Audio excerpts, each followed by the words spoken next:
It's raining updates this week because there's another beta build available for Flight Simulator 2024 Sim Update number 1. Let's roll the intro and then let's look at the details.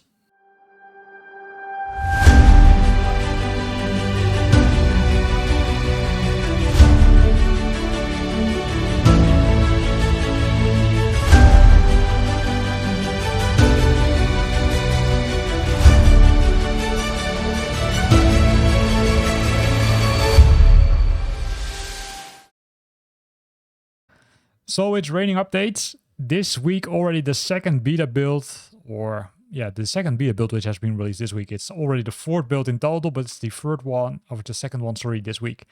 So it will bump up the version to version 1.3.22.0 and it has been released yesterday.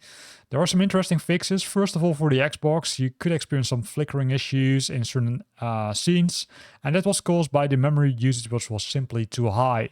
That's now been resolved. That's cool. And the other one was the world fix, which is a fixed ground texture aliasing regression. But once I figured out that I saw this one, I went back to the release notes of the previous build, because the previous build contained exactly the same, fix. So I'm really wondering, if it's being really fixed or if it's typo or some other things are going on where they experience some more issues. So not too many fixes, at least that's what you would expect. However, there's a really smart person in the beta community who started a thread, and this thread is, really cool because he also says, okay, hey, there's more, right? So Sep851 is one of the topic authors, and he's looking using the developer tools, which includes the package tool, to see, okay, hey, what things have changed. So with this, you can also compare and look at, for example, the aircrafts. So if we look at the list, right, he explains it pretty well, right? So that's the package version, which is the real version of the aircraft, and the CIDS is the version shown in the library section. So this is the real version, while this one is being exposed to you in the library section.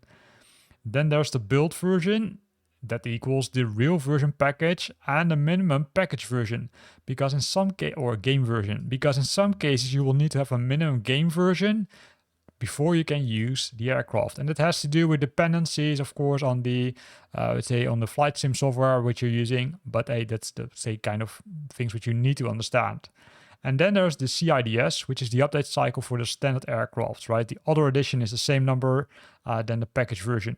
So if we look at the CIDS released by beta version, also with ingestion date, we can see that these are the versions, right? So Sim Update number 1 was containing both version 3.30, 3.40, and 3.60. And it has to do is with kind of internal builds, which they first test before releasing them to a wider public. And that's also why you see jumps in those version numbers, right? You probably saw it when looking at these version numbers, right? 22 is the latest. But if you would compare this list, right, Sim Update number 4 already contained these fixes, right? So 3.12, 13, 15, and 17, and then the final build, or at least the final build, as in the build which they released, is 1.3.22.0. The good thing is that in the latest build, the C185 Skywagon is now also available. I will show that in a few minutes. So if we compare this one, it's the live version vs the live build version vs the beta build version. Here, I would say Sep lists down all the entries, right? So you can see if we would make it like this, then we can see it a little bit bigger. We can see the air tractor, the AT802, the airplane is from Asobo. Then the live build version is the 260.126, but the beta build is updated to 3.10.0, and this is the minimum version of Flight Simulator which you need to have, and this is the beta CIDS, which also is corresponding to this number. Then if we go down the list, we will see more changes, right? So more things being updated. And based on this, you can conclude that a lot of aircrafts have been updated. It could be very small updates. It could be very, detailed updates. But unfortunately, that's, always a little bit hard to figure out. And that's why I use this forum thread mostly to figure out, okay, hey, what has changed, right? So if we look at the reactions, first of all, the CG texture is now fixed. For the SF50 Division Jet, the checklist is working. And for the PC-12 NGX, the adaptive pressurization system is adding avionic plus LOD issue cockpit is fixed, but the oxygen issue in the career mode is not fixed. Then the PC12 and the VL3, they've got new versions which cause an issue in the career mode. So we're not there yet, which also makes me wondering, is this really the latest beta build or is it being delayed again? Well, let's see. Let's discuss it later. Then also some other things like from Alpha Mike F, the GMB Aviation VL3 is available in free flight, can be bought in career, but it's disabled if you have it in your fleet. This is an issue likely. The 185 Foxtrot is now available in the sim update, and I'll show that a little bit later on. And here you can see other things, right? So there are a lot of discussions going on. It looks like that there are still some issues, but hey, that's kind of, I would say, expected, right? I wasn't on the impression that Asobo would have fixed everything. Besides that, there's an interesting post from Zatma where he says, okay, hey, this has been added.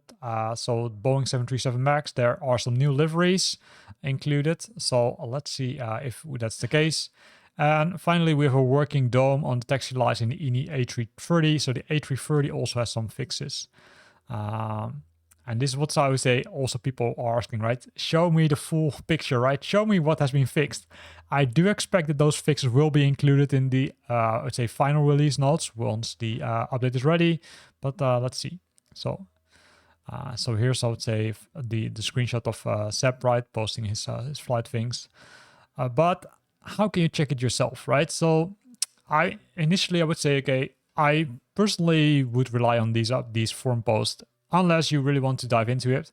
Let me show it quickly. So you go to the gear, and inside the gear you go to the advanced settings where you'll find the developer mode, which you can quickly switch on, and then you get all these tools on the top, which allows you to, for example, have a career tool, but also the packages. This is the tool we need, but I may want to warn you about this tool, or every tool to be honest, because it could be that it does not track any flight progress anymore. So be careful with this when using this and you want to track your flights.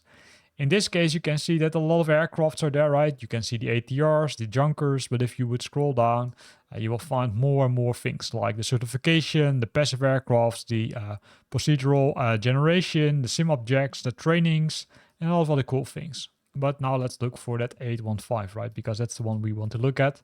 And here we can see that the aircraft version, right? 103, then 1318. Then this is the local package, which refers to the local URL. And then we've got the CIDS package 317.0. And there was no original one because I would say it was a new one, right? So besides that, there's a lot of other interesting information, but I won't bother you too much with this.